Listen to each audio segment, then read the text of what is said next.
This is Optimal Living Daily, episode 2934, Feeling Confused, Overwhelmed, or Lazy? By Tonya Lester of TonyaLester.com. And I'm Justin Malik.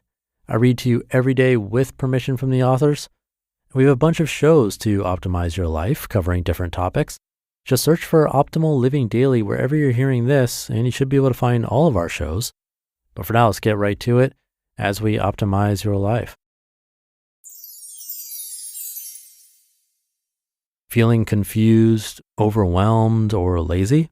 By Tonya Lester of TonyaLester.com. My client, Annie, was a professional photographer who put her career on hold when she had children. 10 years later, she'd barely picked up her camera, even though she loved photography and was eager to resume her career. Instead, she beat herself up for letting her skills go dormant.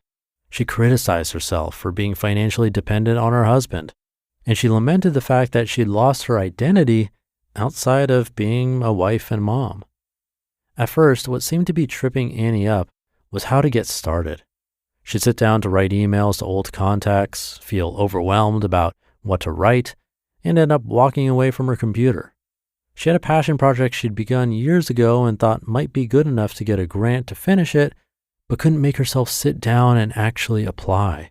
She'd tell herself the work wasn't good enough or that her subject matter wasn't current enough, so why even try? Other days, a kid would stay home from school sick, or she'd get a call that the school was desperate for volunteers to take on lunchroom duty, and she'd say it was hopeless. Her schedule was too chaotic to try to do anything but get through the day. Her days flew by in a blur, and she never got to her photography. We went through all her responsibilities to pare down what really needed to be done. Annie figured that, barring an emergency, she could do everything she needed to do for her family and still have 2 hours a day to devote to restarting her career. I said, 2 hours every day is a lot of time. No, it's not, she said, already discouraged. I used to have so much energy. I'd work 12 hours at a stretch. I don't know what's happened to me. But she conceded that even 15 minutes, let alone 2 hours a day, was better than the 0 she was currently doing. Unfortunately, once Annie cleared the 2 hours, she started frittering away that time by returning emails, ordering various household necessities, and scrolling on Twitter. What is wrong with me, she asked. Why am I so lazy? I asked Annie to sit for a minute and notice how she felt. What were the sensations in her body? Was there something underneath the feeling of laziness? After sitting quietly and tuning into herself, she opened her eyes and said, I feel fear. Annie said she felt paralyzed every time she started to do any work. She was so fearful that her earlier career had been a fluke or that she didn't just have any talent anymore. What if I devote all this time and energy to something and it doesn't work? Has this happened to you? Do you wallow in indecision, unable to figure out where to start or what to work on? Do you tell yourself that you just are a procrastinator, unable to hold yourself accountable or move forward on projects, life changes, or risks that are important to you? Do you fantasize about who you could be if you planned a big trip or went back to school or wrote a novel? Do you feel excited and happy while you're daydreaming, only to come down to earth with a thud when it's time to actually work on the bright, shiny thing? Well, you're not alone. Most people feel this way when they're trying to make a change or to level up in areas that are important to them. Some part of them imagines that the disappointment of trying and failing is worse than the disappointment of doing nothing at all. If that part of you that is scared of failure is in the driver's seat, any movement is going to feel impossible. Instead, you're going to feel overwhelmed, confused, and lazy. Here are a few things to think about when you're trying to bust out of that cycle. Number 1, action begets action.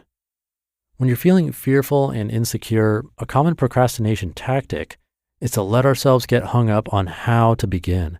We wallow in indecision, even when the decisions are relatively small. If you're looking for a new job, it doesn't matter whether you start by updating your resume, reaching out to your network, or looking at job sites. Just pick something. If you set off on the wrong path, you can simply course correct and keep moving forward. We figure things out by doing them, not by thinking about doing them. Number 2, be mediocre. Nothing stalls momentum faster than worrying if you're good enough or viewing your efforts through a critical lens. Even the most talented among us don't set the world on fire our first time out of the gate. American radio personality Ira Glass describes the problem he sees with most creatives starting out as a gap we have between our taste and our abilities. He says that the only way to get through it is to create a volume of work and keep at it until the quality of your work catches up with your ambitions. Annie wasn't able to get started until she admitted to herself that, at least initially, she probably wasn't going to be the same photographer she'd been, and that was okay. The gap between her taste and her skills would close once she got to work. This is true for everyone, not just artists. Who you dream of becoming isn't who you are at the beginning. What stands in your way of becoming that person is good old-fashioned practice. And number 3, consistency is the only metric. Quality, opportunity, and momentum always flow from consistent action. It makes sense to focus most of our attention on our systems and habits. Can you think of a single experience where you did something at least 3 times a week and didn't get better at it? As James Clear writes in Atomic Habits, quote, "You should be far more concerned with your current trajectory than with your current results," end quote. We can't always control our outcomes, but we have a lot of control over our process. For Annie, her first efforts after her long hiatus weren't as good as what she was doing at the height of her career. She was rusty. But once she started shooting every day, even if it was just messing around with her kids, she began to get back in her groove and her confidence slowly crept up. We make so many barely conscious decisions to avoid pain and disappointment. But how much worse is it to take that risk, fail, and then be able to move on rather than to live in limbo and inaction?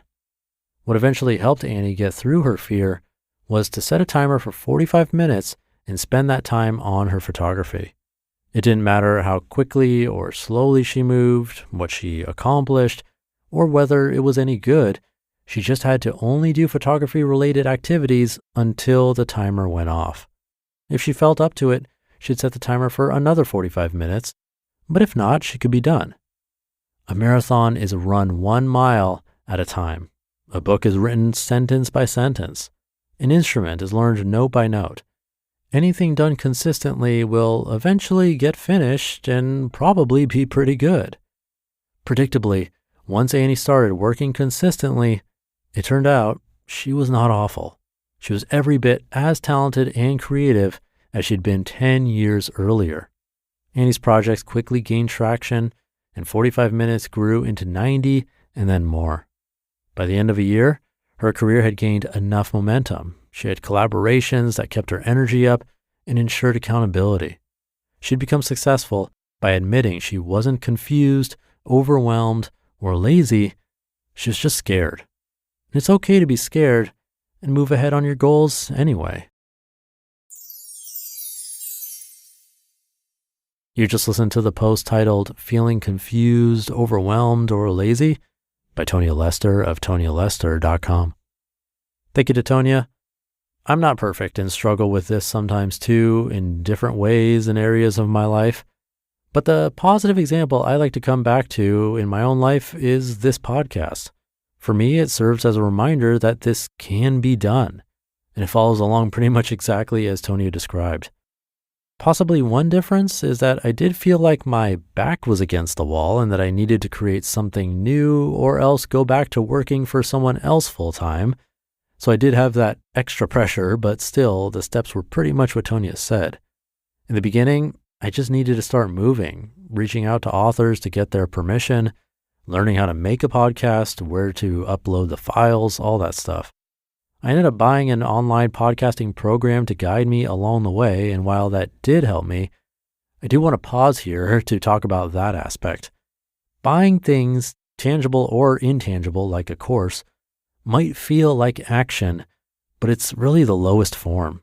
It can be easy for us to put our credit card in, but then actually doing the work, that's the hard part. So be careful with that. It's really easy to want to buy business cards and a domain name like a website and not even do real work of actually doing what the business is all about. So we have to be careful. But continuing on, if you listen to episode 1 of this podcast, I think this podcast has come a long way. I can say it was mediocre at first. I'm not sure how much has improved, but I like to think it has over all these years since 2015. And then last, consistency. I've recorded this podcast when I'm sick or when I don't feel like it, in the spirit of keeping up that consistency. And I do think it's played a massive role in making this podcast successful. So all of that to say, bottom line, I agree with Tonya. And with that, have a great rest of your day, and I'll see you tomorrow where your optimal life awaits.